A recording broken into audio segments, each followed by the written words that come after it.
याविषयी पुढाकार घेतला होता.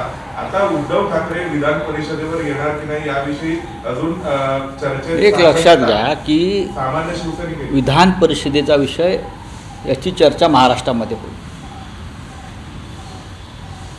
राज्यसभा जर महाविकास आघाडीतल्या एखाद्या पक्षाला गेली असेल, आमचे 20 आमदार आहेत, लक्षात घ्या.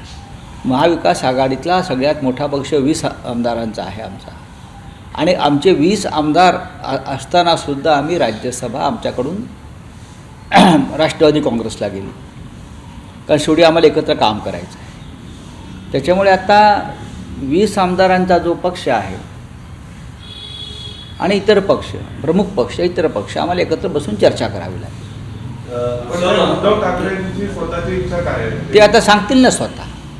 त्यांची इच्छा जी आहे ती माझ्याकडून व्यक्त होणं बरोबर नाही, पण आम्हाला असं वाटतं सगळ्यांना की उद्धवजीने या राज्याचं नेतृत्व केलेलं आहे, उत्तम प्रकारे नेतृत्व केलं आहे, संकट काळात नेतृत्व केलं आहे.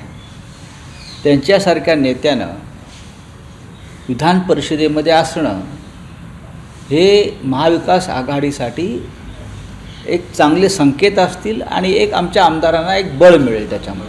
अजित पवार यांच्या अपघातासंदर्भामध्ये त्या व्हीके सिंग यांनी जो जबाब दिला त्याच्यामध्ये त्यांनी म्हटलं कुछ हिंदी में है क्या अभी तुम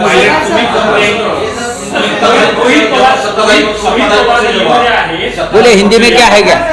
सर हाँ बोलिए. बांग्लादेश घुसखोरी होते. हाँ बोलिए. सदन जो बजट सत्र का दूसरा पार्ट शुरू हो रहा है उसमें जो सबसे बड़ा मुद्दा है स्पीकर के खिलाफ. देखिए, लोकसभा में स्पीकर के खिलाफ जो प्रस्ताव आ रहा है अविश्वास,